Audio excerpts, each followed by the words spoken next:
you create success by continuing on the path that you've already been on. You look at what's worked, what hasn't worked, and you look to see what you're going to do differently. You refine it and you put it back out there and you start over. It does get better, you guys. It does get easier. When you start getting clients and doing more of what you love, that will inspire you. You'll feel that sense of like accomplishment that you are really contributing to the world, that you're making a difference. And that will help you go back into that next step of marketing again. The marketing engine never stops.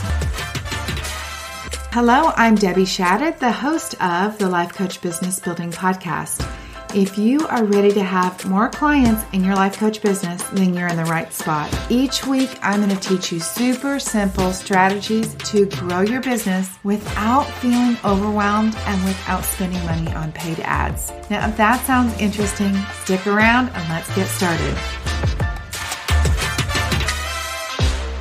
Well, hello. How are you guys? I want to talk to you about growing a coaching business. And maybe you don't like the title of this episode, but here it is. Growing a coaching business is hard work. That's what I want to talk to you about today. I feel like I'm always starting out these episodes and saying to you that I want to tell you the truth again today. But I do really, from the bottom of my heart, I want to make sure that you understand really what it takes to grow a business. Because as I've said before, I think when you know the truth, it's easier to approach your business with a little bit of lightness, with a little bit of appreciation for the work that you're doing. And I actually think you can build momentum. So let's get down to it. Building and growing a business is the hardest, most discouraging, and hold on, don't stop, most inspiring thing that you will ever do. Building a business requires two things. Building the brain power to keep going, to override all of the nonsense that comes up as you are working towards getting to your goal. We'll talk about that a little bit more in a minute. It also requires the actual building of the business. For some of you, that's the foundations, the website, the marketing, the product. It's going to be the process, but it's also the delivery of what you are selling. It's the doing. And by the way, it is also the keeping up with continuing to do. And you don't just build it once. It is like building a business every day over and over. You know, from the outside, it looks so simple. I know that many of you have, maybe partners or family or friends who are wondering, what in the world are you doing in your office all day long, right? Like, what in the world? Why can't she succeed faster than this? What is so hard about building a coaching business or any online business? Well, let me tell you, I know that you've tried to explain to them what's happening. And the truth is, you really don't even know what's wrong. When you work for someone else or you work in a career, really the path is laid out. Even if you are an entrepreneur, like say a self-employed attorney or a physician, or like there's a path to what you're doing. As a solopreneur, you're making your own path, right? There are teachers and coaches just like me who will tell you what to do. I show my clients what to do. I give them things to follow, but ultimately the path is up to you. You're the one that's plowing your way through whatever it is that's ahead of you. And you are running up against rocks all along the way. I know I'm encouraging you guys, right? I want you to know really what is ahead of you, because it is so incredible when you get there, and then there's bumpy roads again, and then you get there again and over again. But many people are not willing to tell you that that's exactly what it's like. I work so many hours, you guys. I really do. As I sit here today, I don't see that I'm going to be working less hours. It doesn't really matter what your coaching format is. Yes, private coaching is easier and it requires less work, and it depends on the kind of coaching that you're doing. It depends on the niche. Maybe you don't need to prepare as much for the work that I do. I prepare for everything. That's going to be up to the way that you show up and coach. If you're a general life coach and you just turn on your Zoom and you start coaching, then congratulations. That would be the simplest thing to do. It's also probably the hardest thing to sell because people don't understand what they would come to you for. As a solopreneur, your business is all you. Even when you have a team. I have 3 beautiful women that work for me, one who is going to edit this podcast. And I'm telling you what, it is hard to keep up with the team because it requires so much of me. And I want you guys to know that there are no sick days. It doesn't matter if you feel bad or not. Your business goes according to what you do. You just can't take off. Yes, there's this idea of batching and getting ahead. And I do that. I go through periods of time where I'm like so on it and I'm so ahead of schedule and I've batched podcasts and I have things done. But then you go through a stage like I'm in right now where my business is rapidly growing. And so you're creating along the way. You're just trying to get done what is due for tomorrow, done today. I know that you're creative and that is the most fun part. We love to sit down and think about all the new fun ideas that we can do something and we've learned something new and we want to make sure we implement that into what we're currently doing and we need to add this and wouldn't that be awesome? And we get inspired by things. You also are going to love being the delivery person, the person that actually gets to do the coaching. I love that so much. I love to work with my clients. I love to have them go, oh my gosh, you're right. That's exactly what I should do. Or when we get something accomplished or when they do, get their first paying clients or they launch a group program and it successfully launches. That is so, so much fun. But you guys, the fun shuts down at some point because we have to go on and do the next thing, right? It doesn't matter if you have accomplished something once, you have to start back over and do it again. There's no home run. Even the coaches that you see that have made the most amount of money, they have to keep at it at a higher pace to sustain what they're doing. So you have to summon up the courage to figure out how to keep going. As you build your coaching business, you are also building a brand. Even if you're private coaching, group coaching, membership, whatever it is, you're building a brand. You have to decide what you're going to be known for. And that is not easy. Building a notable and understandable coaching brand requires us to do something that our brain, something that we haven't done before. So many of the women I work with are professionals. I mean, first-class professionals, highly educated. And yet when we start trying to write marketing copy, it's dumbed down so basic. We want to be able to take the thought that the person is thinking, your potential client, and just put it in their words. And that is hard to do. We kind of want to make things sound more fluffy. We want to make things sound prettier. It's hard to just learn how to write marketing copy. And that's only one piece of what you have to do. So it requires us to continually craft new marketing ideas and marketing messages to entice people to engage with us. And y'all know what happens after they engage with us. Then we have to take it to the next step. We have consultation calls and we have to be prepared to sell ourselves, to confidently share what it is we do. So my friend, let me ask you this. Do you have the willingness to try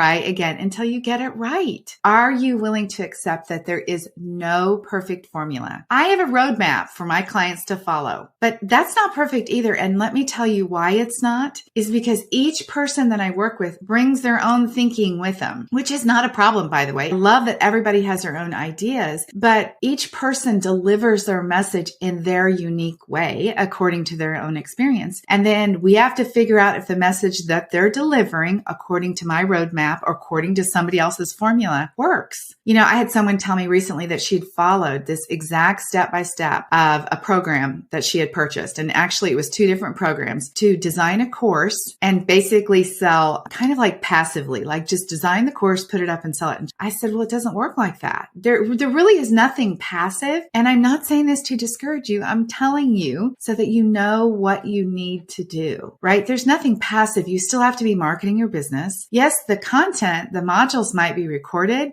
and you don't have to show up live and do it every time, but you still have to get somebody to purchase it. So she said, well, no, I'm following the exact formula. It's going to work. I mean, they said if I follow this formula, it will work. But again, she has her own thoughts that she has to be able to put into words. She has to write the marketing copy. She has to write the modules. She has to deliver the message. So you could follow, like, step 1 is to outline this, and step 2 is to record your modules, and step 3 is to make a sales page, and you could do that, but still each one of us brings our own content, our own niche, our own ideas, all of that together. And that has to be worked out. So let me tell you, there are no guarantees. I had somebody ask me that the other day. Do you guarantee your services? I said, no, I can't. I mean, I can't do the work for you. I can have you come and I promise you, I am there right with you. I'm giving you individualized feedback. Coaches tell me all the time when they work with me, oh my gosh, I should have hired you sooner because I didn't really realize that you were really going to review my stuff and tell me what to do. But even with that, I wish I had like the magic fairy dust to put on everything and guarantee it works, but I don't. What we do is we try. We put something out there. We gather up the words. We look for ideas. We take whatever inspires us most. We look to see what other people are doing and decide how we can do it based on what works for us first, what we think will work for the client.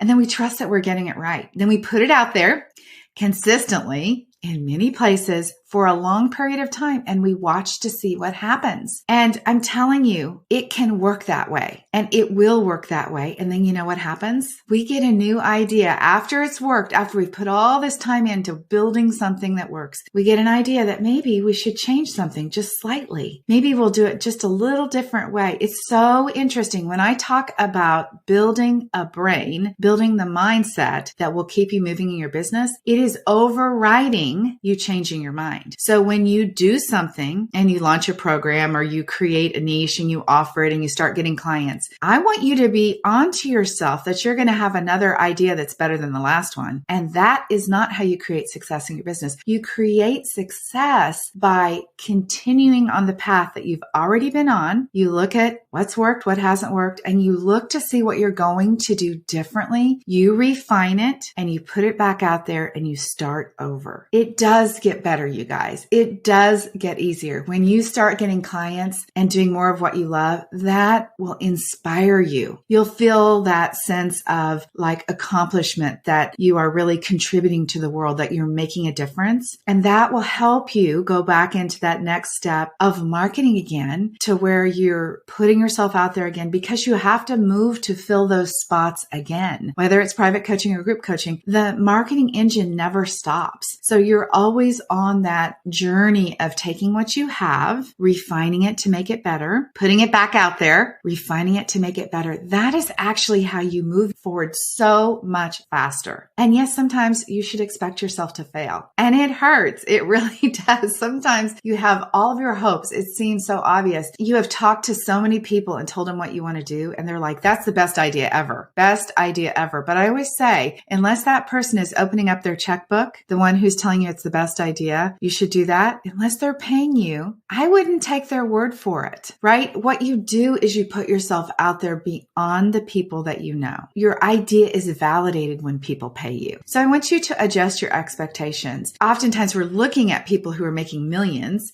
and we determine our path based on what we see them do. And that is not the way to go, you guys. That's taken them years. It really has. We know many of the coaches that probably you follow and that I follow, they've been at this 15 years or something. So it's been a journey to get there. So give yourself the time. Give yourself a year to build a great business. Will you give yourself that much time? And when I say give yourself a year, maybe we do it in 6 months. Maybe you do it in 6 months. But that only happens when you don't change your niche, your offer, your pricing over and over and over again. When you allow yourself to grow based on what you've done and then you refine it, you will build momentum. But my dear one, I want you to remember that you're going to have a better idea that seems like the most obvious idea. You're going to have a different idea, something that seems more fun. You're going to look around to see what everybody else is doing, and you're going to tell yourself, I don't think I'm going to do private coaching anymore. I'm going to do memberships because everybody's doing it. Whatever it is for you, you have to silence the ideas that keep coming up and say, nope, I'm committed to staying on the path that I'm on. I've already been plowing my way towards success. All of this thinking and changing kills your business growth. What I want for you today is to acknowledge that growing a business takes time, consistency. It takes mind management. And I don't mean that,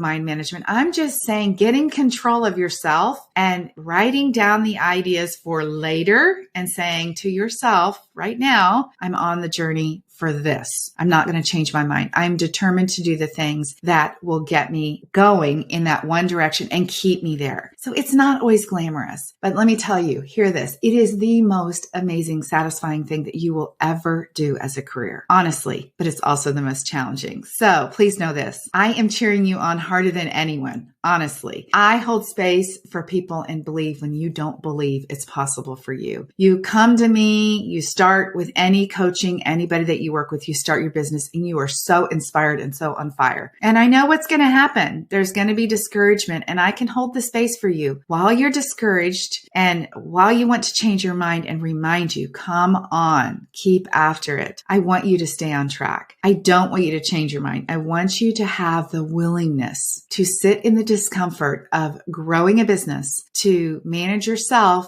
to not chase after it is the squirrel that we hear about. I want you to have the willingness to keep going because the world needs what you have. All right. So take a look at what your goals are. Take a look at the time frame that you have set up for growing your business. Forgive yourself for the coaching and the things that you've bought on Instagram and all of the things that you've already invested in your business that didn't work. Just forgive yourself. It's not a big deal. It takes time, effort, learning, understanding to build a business, and just accept it and let's keep going, you guys. All right. This was not meant to discourage you. It was meant to encourage you. I want you to keep going. This is going to be the most incredible thing that you will ever do for yourself. And you will feel so proud when you get there because you will make a difference in the world. All right. Have an amazing day. Until next time. Bye-bye.